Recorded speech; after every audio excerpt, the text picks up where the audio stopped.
Hello everyone, welcome back to my channel. I have forgot my headphones today. Hopefully the sound will be okay and it's not too windy for you. I really hope so, because today I am in a place that I have not been before and I really wanted to explore places in Moscow that I have not seen, which I have seen a lot already, as many of you know. If you haven't checked out my videos from my trips, the ones that I took to Russia, make sure to scroll down all the way to the videos. They started from December 2022. So where I am today, before we get into the news, I am, I don't know if you say in Kuskovo or at Kuskovo. This is the Kuskovo State Museum.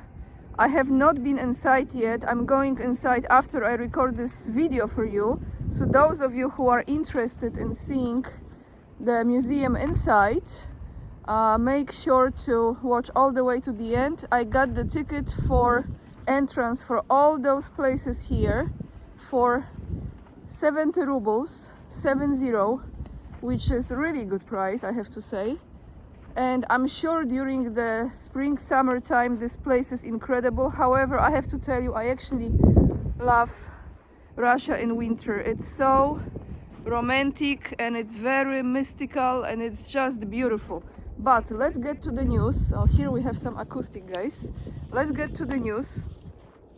3 topics I have today for you about Poland and NATO, about the survey that has been done in Europe if people believe that Ukraine will win this war, which is quite interesting survey. And then I have the last information about something that took place in Poland 2 days ago. I think 3 actually. I have not reported about it because, well, just listen all the way to the end so you will know about it. Let's start with Poland. Well, one of the cities in Poland becoming the capital of NATO. Yes, you got this correctly, so let me read you. Poland is the capital of NATO. This was the title of the article, and it says Bydgoszcz, this is the name of the city, its position in NATO structures. The NATO-Ukraine Joint Center for Analysis, Training and Education, in short JATEC, will be established in Bydgoszcz. This is the city, this is another unit in NATO structures whose headquarters will be our city, they said. Bydgoszcz is already called the Polish capital of NATO. And I didn't know about it, but there you have it. And they are saying, the mayor of the city, that this year they are celebrating the year of NATO in Bydgoszcz. And what is in this center? I have more for you. So this is the first initiative of its kind between NATO and Ukraine. Among other things, the center will be responsible for gathering lessons from the war in Ukraine. They will be gathering the lessons from the war in Ukraine and supporting the fighting country.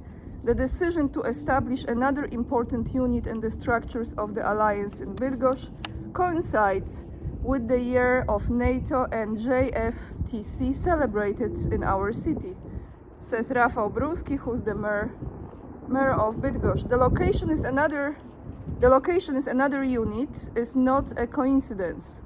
For many years, we have been working closely with NATO institutions on projects that help in their day-to-day functioning and development.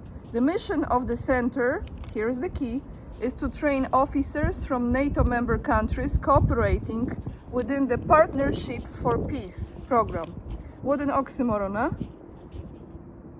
NATO and Partnership for Peace program, as well as to the word I never came across, I think, disseminate, no, I came across, as well as to disseminate the largest technologies and solutions in the field of operations at the tactical level.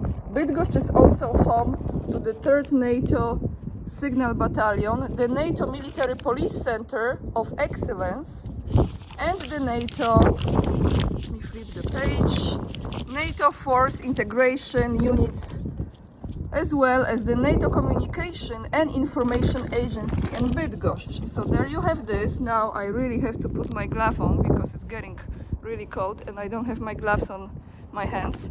So I just want to say while I'm doing this, saving my hands from the cold weather, guys, they are clearly, without shadow of a doubt, preparing Poland for war. Why I'm saying this, we all know.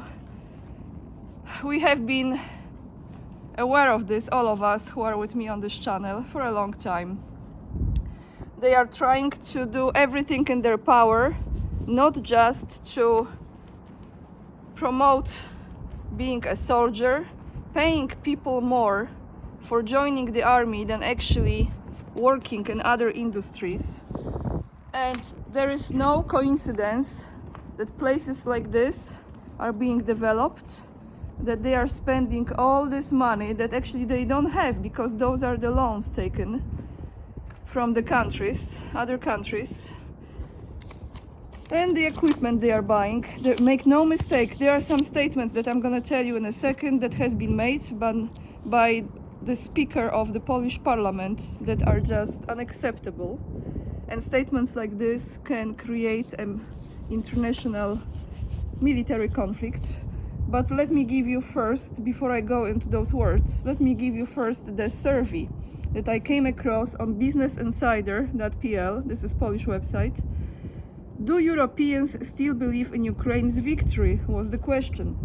The European Council on Foreign Relations, ECFR, has conducted a survey of the mood towards Ukraine in 12 European countries. There is little faith in the victory of the country's troops against the Russian army.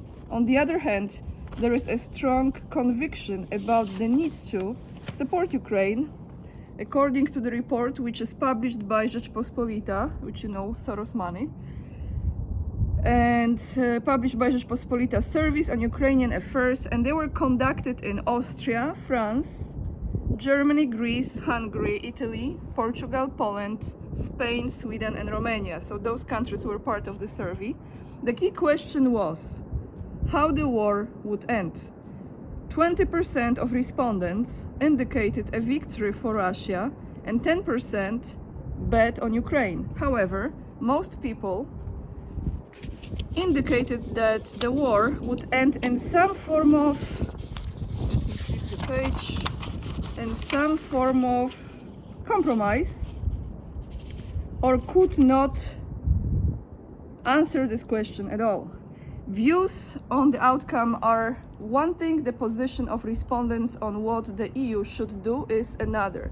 As many as 41% of respondents would like her to pressure the Ukrainians to reach a peace agreement with Moscow, while 31% would like her to help them retake the occupied territories. I mean, what can I say? Yeah, keep on dreaming, right? Keep on dreaming. Now, let me get you to the key of what's happening in Poland right now and the warmongering,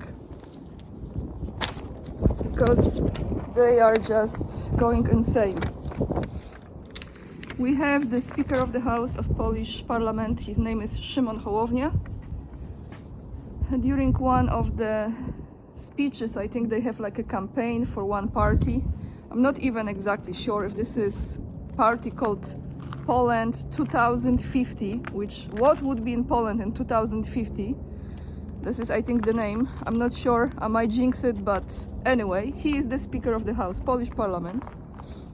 During the campaign for that party, I think, he said this: we will crush Putin into the ground. Sooner or later, he will end up where he should go, behind the bars or in a cemetery. Putin is an enemy of humanity. He said that. So guys, what can I tell you? Do you understand that statements like this, by the way, I have not come across any information of Russian Foreign Ministry responding to those words from the Polish Speaker of the House. I think this is too dangerous for me to come down, maybe this way. So anyway, I haven't seen anyone responding in regards to those words. Words like this can start wars if one is not careful. Those are the politicians that we have in Poland. Who makes statements like this? How delusional people are. I don't care how big is the hate, which is one story, one aspect of it, but let's be realistic. How can you realistically do it? How can you do it?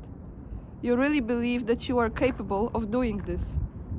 Smashing Putin to the ground or into the ground? How? How strong you think you are? And what's the point of it? A lot of people, unfortunately, buy into this narrative. And it makes me very, very sad. In the meantime, we have protests still going on, farmers' protests. And I watched another video with a farmer who was saying that they will keep on going until there is some form of response. I hope they can accomplish something. But I have a feeling that this year, unfortunately, the plan is for Poland to be sacrificed, to start the sacrifice, and make no mistakes.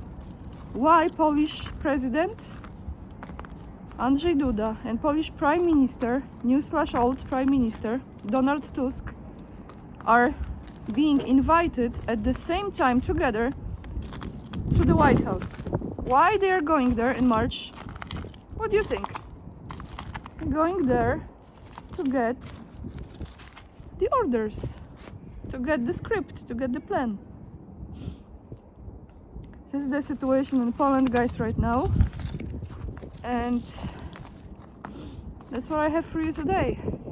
I leave you with this. I'm going inside now to appreciate this place, to see the museums. If you're interested in seeing something else besides listening to how ridiculous, stupid and completely ignorant Polish politicians are, watch all the way to the end of this video to explore with me.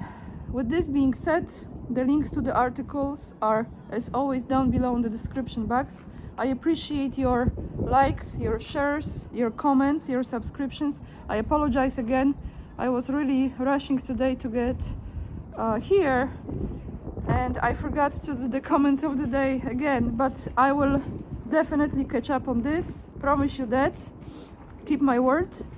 Thank you so much for being with me, for buying me a coffee, for following me on Instagram as well, when you can see more of Moscow, for joining my mailing list. It's free of charge, but it's always good to be there, and for becoming a monthly supporter on locals as well, because it means a lot to me. It keeps me going, it helps me as well. So thank you guys for watching, lots of love, and remember, we are the leading edge and we are saving humanity. Bye guys, see you tomorrow.